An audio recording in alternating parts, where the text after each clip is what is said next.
Hi, my name's Eric, welcome back to my channel. Let's talk once again about Madonna. Lately I've gotten all of these comments, react to music, and it's like, what else do I do on this channel? So today, as you requested, I'm going to react to Madonna's 2000 album Music and break down the album's lyrics. Before I dive in, let me know in the comments down below what Madonna album I should react to next. Check the description box for a link to a list of nonprofits you can donate to. Please subscribe to be here when I post new videos every week, and hit the bell icon to be notified when my videos go live. Without further ado, track number 1 is the title track, Music. Hey, Mr. DJ.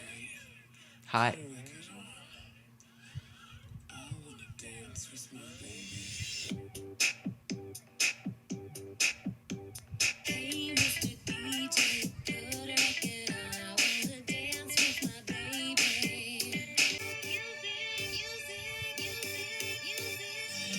Music makes the people come together. Think of yesterday when I don't look at the clock. I like to boogie. It's like riding on the wind and it never goes away. Music makes emotions. The tone of everything is interesting, it's very sharp and almost tinny.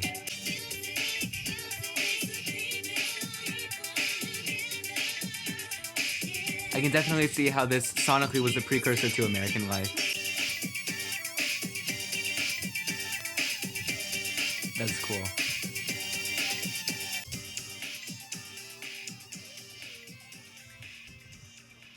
Very interesting. So this was sort of, I guess, the transition point between her Ray of Light era and American Life era, both of which I have listened to, of course. It definitely leans more towards American Life in its electronica-forward production, but it's still danceable like a lot of Ray of Light. There isn't the most going on here lyrically, so it of course hinges on the chorus when she says, "Music makes the people come together, mix the bourgeoisie and the rebel." Madonna is all about music as a unifying force. We've talked about that before. But here she introduces the idea of class, saying that music can bridge economic divides. She doesn't tell us exactly how, but we're only on track number 1, so I'll take her word for it. But, and I could be wrong, it feels like she might be setting up where the album is going stylistically, because from what I understand, or at least the impression that I get from the cover, this kind of feels like Madonna's foray into at least the aesthetics of country music. This track in particular is not that, but maybe she'll try to bridge another cultural divide between country music and dance pop. It might be relevant later also that Madonna brings up countercultural ideas, specifically acid rock and rebels. I get the image of like Woodstock or anti-war protests from the 60s and 70s. And a lot of dance and club music originated in marginalized communities,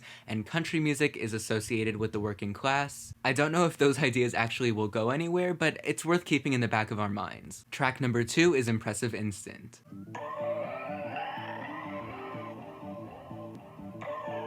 So we are definitely in the club, or like more outside the club.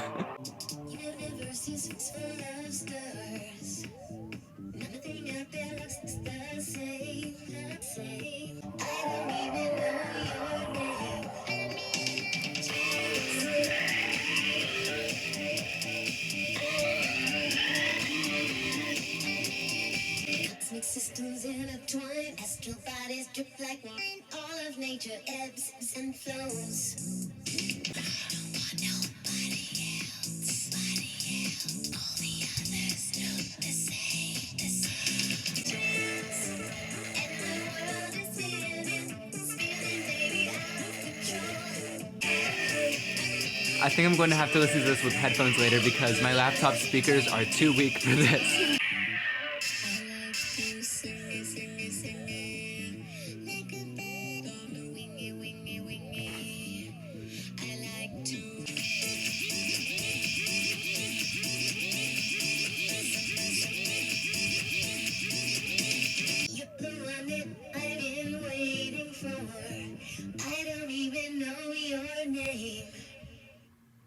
Okay, yeah, wow. This album definitely is more on the lyrically sparse side, but that makes total sense because the production is so forward and in your face, and really loud. Lyrically, Madonna covers this idea on American Life, specifically on Love Profusion, but she's saying that the world is chaotic, we need an escape. The escape on Love Perfusion was, of course, love, and here it's music. But with the underlying idea of connection that's motivated so much of Madonna's music, they basically act as the same idea. Here we have these images of the cosmos spinning. Everything is just too big and too confusing for Madonna, so she gives herself over to the music. And in typical Madonna fashion, she connects dance to love, and she says, "I let the music take me where my heart wants to go, kiss me." So just like on Bedtime Stories and American Life, love and dance, if they're even separable, offer her an escape. Track number 3 is Runaway Lover. Oh, this is some real Y2K club music. I love it already.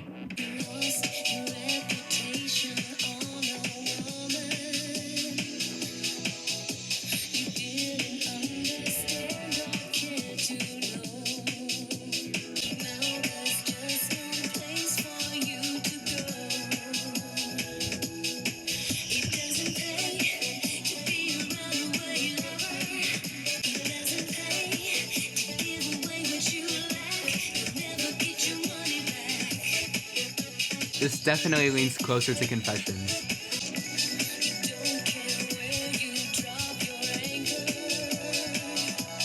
That's a double entendre.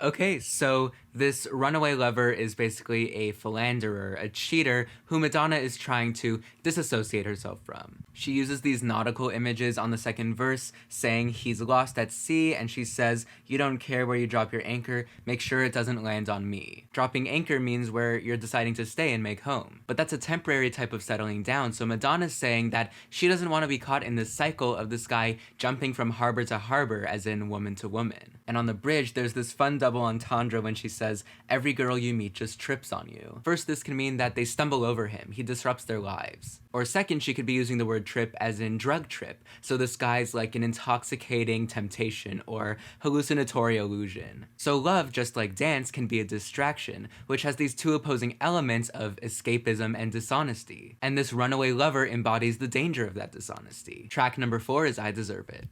This guy was meant for me, and I was meant for him.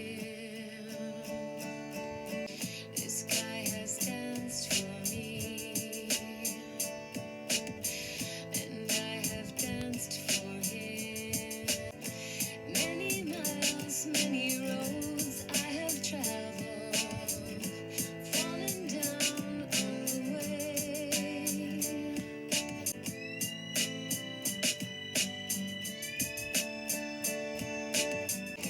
Many hearts, many years have unraveled, leading up to today.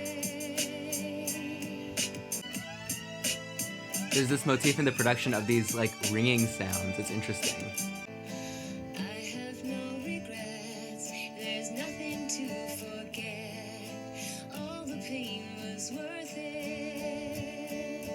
Know that I deserve it. Many miles, many roads I have traveled.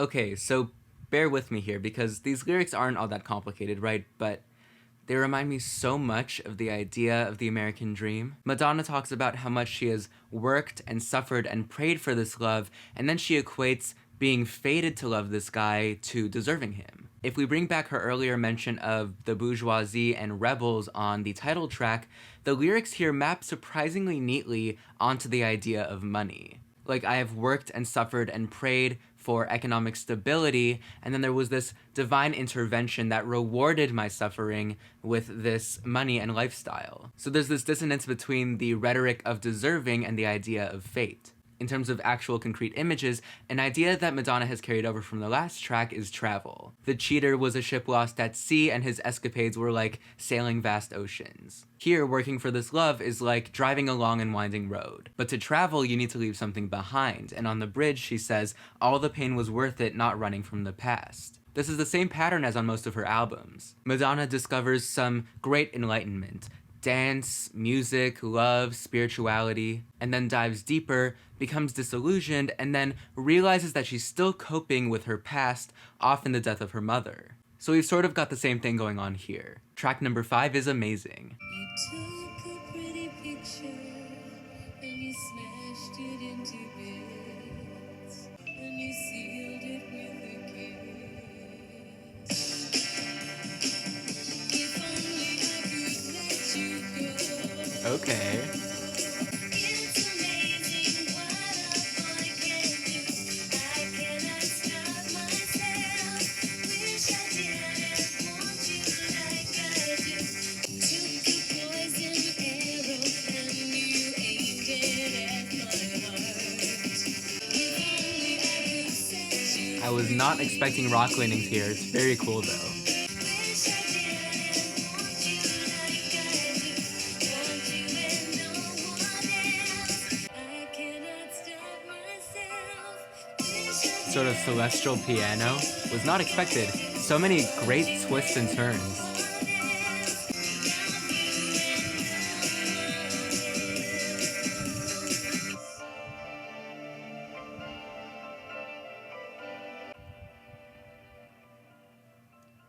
Wow, so many bold and unexpected production choices. Really, that is the highlight of this album for me so far. And we're halfway through the album, so things are turning around emotionally. What's interesting to me is right after Madonna recognized her localized trauma, the story shifted. Because before, her problems were with the world, so everything was big and intangible, so it didn't hurt the same. But moments after just mentioning her past, she went from runaway lover Madonna who couldn't be bothered by men to amazing Madonna who couldn't not be bothered. Now she's heartbroken and powerless and dependent. So the song is pretty straightforward, but it's interesting how these emotional beats coincide. Track number 6 is Nobody's Perfect.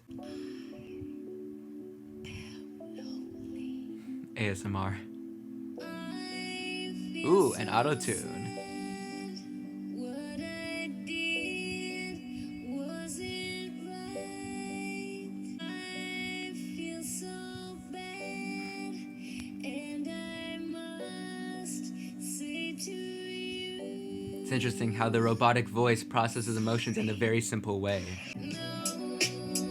nobody's perfect. What did you expect? Ooh. I feel so sad, but you know I'll be true. Sorry, nobody's perfect. Yeah.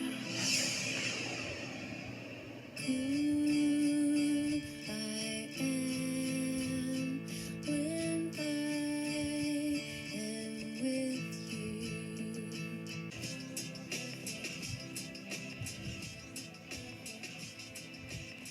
Wow. So this album really is such a collage of these odd but really bold and very compelling production choices. Lyrically, this is another pretty straightforward, vague song with Madonna professing her devotion. She says that she's messed up and she's not perfect, but she'll try her best with this partner. In the context of the last few songs, this feels like the other side of Runaway Lover. This time, she feels like she's messed up and she needs to prove herself. But with her new vulnerability that comes from her intense attraction, Madonna submitting herself to his judgment and even just mildly criticizing herself feels like it follows the movement from independent to dependent. Track number 7 is Don't Tell Me.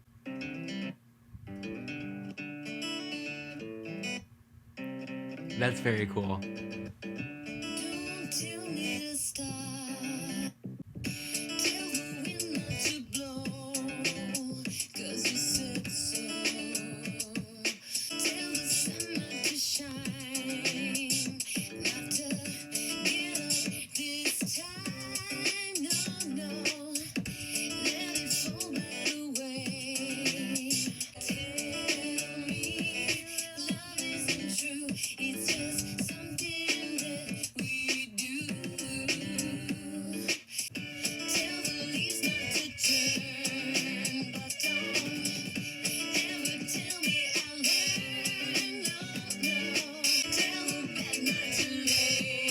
Such a great balance of acousticness and electronica.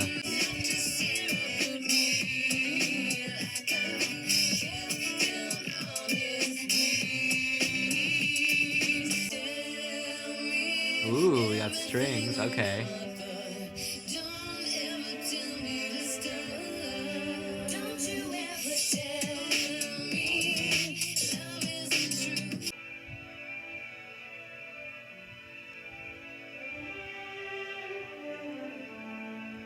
So Madonna's attraction and commitment are just getting stronger, so she says on the first verse, "Don't tell me to stop, tell the rain not to drop, tell the wind not to blow." Her love is like a force of nature. She's going to keep loving this person no matter what. And once again, she ties the strength of her love to her preoccupation with death on the second verse when she says, "Tell the bed not to lay like the open mouth of a grave." I feel like this image could mean a few different things that fit in one of two categories. Either she's distinguishing the bed from the grave and saying that the bed, the location of love, is the thing protecting her from death, or she's comparing them, saying maybe that love fills a void created by death, or that this love is like a death or dying. Track number 8 is What It Feels Like for a Girl. Girls can wear jeans and cut their hair short, wear shirts and boots. 'Cause it's okay to be a boy. But for a boy to look like a girl is degrading. Because you have to know what it's like. Still a timely message. What it feels like for a girl.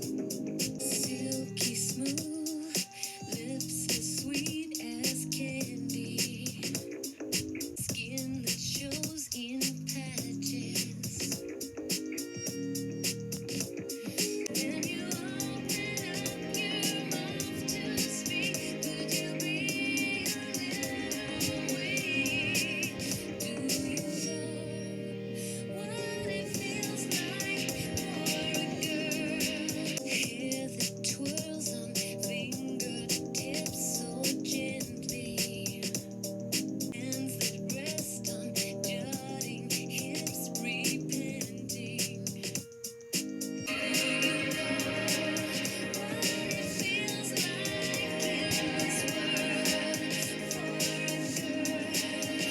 This feels almost like proto-Imogen Heap.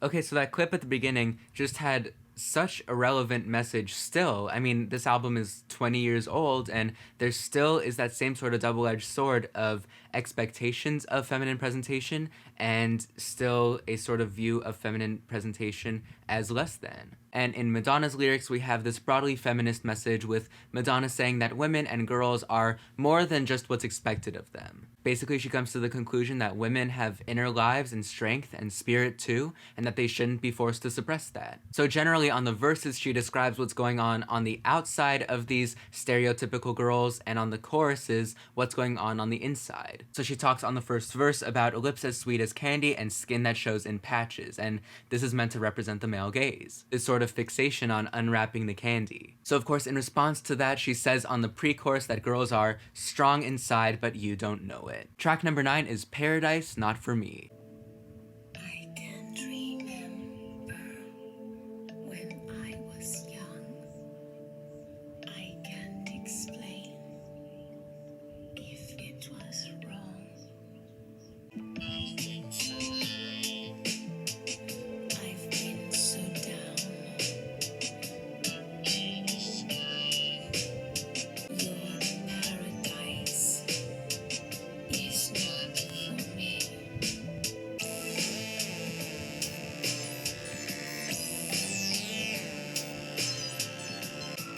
Dis-moi, je ne vois pas qui sont les anges. Servent à moi. I'll have to check the translation. Je n'y crois pas. So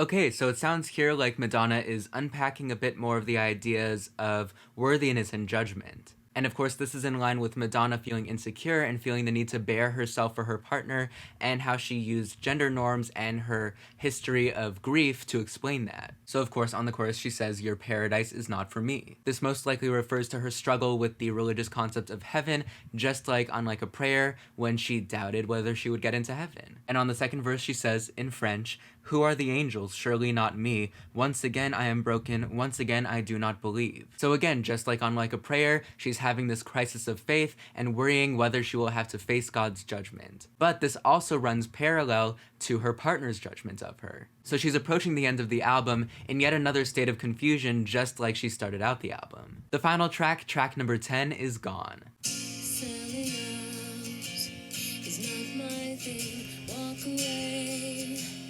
I won't be broken again. Dream away your life. Someone else's dream. Nothing equals nothing. Why should I feel sad for what I never had? Turn to stone, lose my faith. I'll be gone before it happens. Dream away your life. Dream away your dream. Turn to stone, lose my faith. I'll be gone before it happens. I'll be gone. Wow, and that is how the album ends. So Madonna has these repeated verses where she says, "Selling out is not my thing," and basically says that other people have their own ideas and expectations of her, but she has fulfilled her own, so she won't let other people bring her down. And considering the title of the album, this might have something to do with her music career. She mentions someone else's dream, and again, if we're thinking about her music career, what springs to mind is like, a label exec or someone like that telling Madonna to take one route and her saying, "No thanks," and going and doing her own thing. And that has seemed to work out for her. So on the chorus she says, "Turn to stone, lose my faith, I'll be gone before it happens." She's saying with all these ups and downs of her career, and maybe even in love, she wouldn't have it any other way. She struggled with her faith, but she hasn't lost it, because she's recognized that she's not perfect and she won't meet everyone's expectations of her as a musician or as a woman or as a lover, but she's achieved greatness, so she can celebrate that. Overall, I don't know if this album quite delivered on the yeehaw vibes of its cover, but I love the production. I think this album is perfectly in line thematically with where Madonna was on Ray of Light, with her consideration of her past and herself personally, and with American life, with her sort of broadening the scope, looking at how the things that have affected her personally also affect other people globally. And in line with the title, this is definitely a music over lyrics album. The lyrics are still there and they do what they need to do, but they're not quite as dense and imagistic as the lyrics on an album like Ray of Light. So yeah, yet another strong Madonna album. Thank you to all of you who recommended that I listen to music, and please let me know in the comments down below what Madonna album I should react to next, and what other topics you'd like to see me cover on my channel. Check the description for that donation link. Please subscribe to be here when I post new videos every week. Thank you so much for being here. I hope you are staying safe and healthy, and until next time, that's it.